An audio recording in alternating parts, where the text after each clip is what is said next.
Sir नमस्कार। नमस्कार जी। Sir क्या नाम है आपका? जयप्रकाश दास जी। कहाँ से आए हैं आप? सोनीपत हरियाणा से। सर संत रामपाल जी महाराज से नाम दीक्षा कब लिया आपने? संत रामपाल जी महाराज जी से नाम दीक्षा 2005 में ली थी जी, क्रोथा आश्रम। सर संत रामपाल जी महाराज से नाम दीक्षा लेने से पहले आपने क्या क्या साधनाएं की है?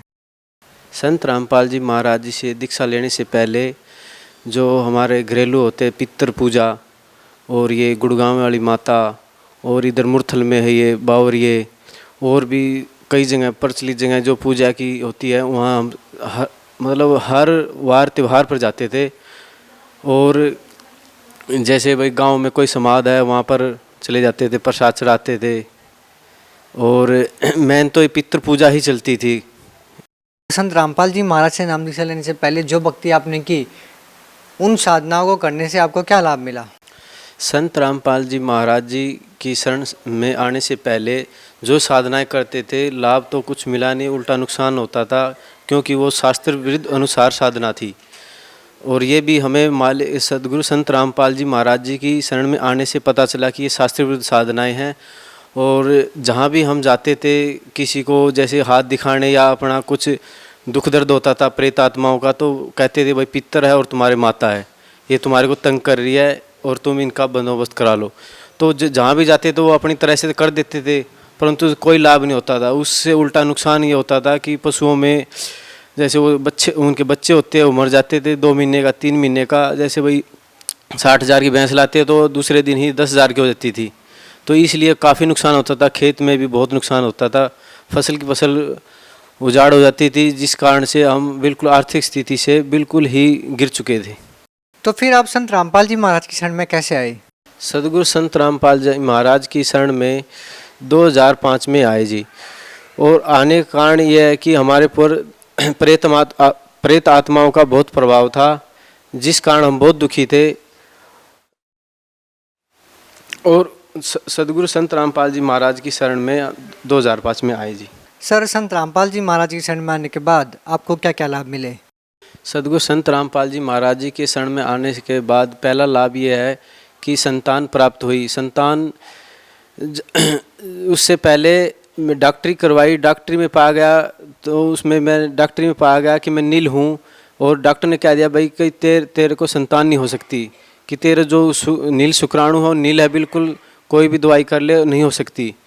तो आखिर में डॉक्टर जी ने कुछ दवाई दे दी, उससे कुछ लाभ नहीं हुआ। उसके बाद अपना नाम सिमरण करते थे, परमात्मा ने जो भक्ति दे रखी थी और परमात्मा में विश्वास कर कर लगे रहे। तो 2007 में पहली रिपोर्ट करवाई, उसमें पाया गया 20%। उसके बाद 2 महीने के बाद रिपोर्ट करवाई जो, उसमें 39 पाया, जो कि डॉक्टरों ने मना कर दिया था। उसके बाद 39 के बाद डॉक्टर ने कहा भाई दोनों की रिपोर्ट कराओ, भगत और भगतनी की। भगतनी की रिपोर्ट बिल्कुल ठीक पाई और मेरी रिपोर्ट तो बिल्कुल नीली थी। 39 के बाद 80 हो गए। तो डॉक्टर ने कहा भाई ये तो चमत्कार की बात है, जब तेरे नील थे तो 80 भी हो गए, तो ये तो बहुत चमत्कार की बात है। तो परमात्मा की दया से उसी 2006 में परमात्मा ने रजा कर दी और 2007 में एक लड़का दिया परमात्मा ने। दूसरा लाभ ये हुआ कि मोक्ष मार्ग मिला। मोक्ष मार्ग इसलिए मिला क्योंकि पहले जो हम भक्ति करते थे बिल्कुल ही अपरिचित थे उस भक्ति से, जो भी करते तो सारा मिल जाता था। अब ये भक्ति विधि परमात्मा ने बताई है, भक्ति ये शास्त्र विधि अनुसार है, जिस कारण से परमात्मा ने जो हमें नाम मंत्र दिए है, दिन पर दिन लाभ होता जा रहा है। और हमें इसके बाद तीसरा लाभ ये है कि हम पहले बिल्कुल मानसिक स्थिति ऐसी थी कि हर टाइम टेंशन में रहते थे, और अब हर टाइम बिल्कुल नॉर्मल रहते हैं, और जिस कारण सबसे अच्छा बोलने चालने का मन भी करता है। और तीसरा लाभ ये है कि घर में पशुधन है। पशुधन में क्या होता था कि जो भी हम मान लो 50,000 की चीज़ लाए तो वो 40,000 की बल्कि 10,000 की होती थी, जिस कारण से हम बिल्कुल ही गिरते चले गए। और उसके बाद परमात्मा की शरण आने के बाद हमें हर चीज़ से लाभ मिला। और चौथा लाभ ये है कि हम किसान हैं, तो और किसान में क्या होता है, किसान सोचता है भाई अब की बार फसल बोए तो ये दुगनी तिगनी होए। और वो जो मन में सोचते थे परमात्मा की दया से, सदगुरु रामपाल जी महाराज जी की दया से, उसके सोचने की बल्कि 4 गुना ही हमें धन प्राप्त होता है अब अपने ज़मीन से। और हम सदगुरु रामपाल जी महाराज की दया से बहुत सुखी है और वाकई में सुखी है। हम ये बिल्कुल भी ऐसे नहीं अपनी तरफ से बना के नहीं कह रहे, बेशक दे सकते हो, पता दे देंगे आपको। बहुत ही सुख है परमात्मा की दया से। समाज में इज्जत भी दी परमात्मा ने। देखो, संतान उत्पत्ति के लिए लोग करोड़ों रुपया, लाखों रुपया, हज़ारों रुपया व्यर्थ कर देते जब भी नहीं मिलती, परंतु परमात्मा ने हमें बिल्कुल सुलभ कर दी। और उसके बाद समाज में इज्जत भी दी परमात्मा ने और हमें जीवन दान दिया और मोक्ष मार्ग मिला।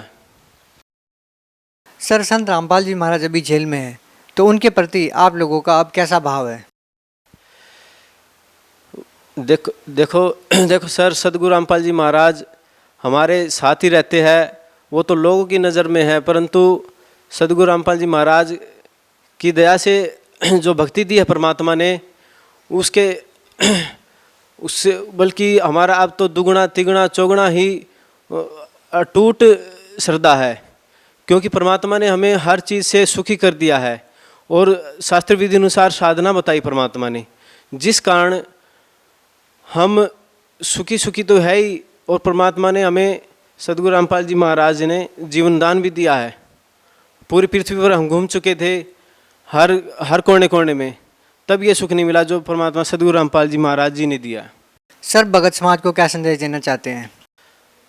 भक्त समाज को सदगुरु रामपाल जी महाराज जी की कृपा से यही संदेश देना चाहते हैं कि शास्त्र विधि अनुसार साधना करें और इस 84 लाख योनियों से बचें। और इन जो इस नकली संत है, नकली संत का अर्थ है कि शास्त्र विधि अनुसार साधना नहीं बताते, उसके विरुद्ध बताते हैं, जिससे कोई लाभ नहीं मिलता। और हमारे सदगुरुदेव जी, सदगुरु रामपाल जी महाराज गीता जी और वेदों के अनुसार साधना बताते हैं। यही हम संदेश समाज को देना चाहते हैं कि सदगुरु संत रामपाल जी महाराज की शरण में आए और अपना कल्याण करवाएं। सर, बहुत बहुत धन्यवाद। सत्साई।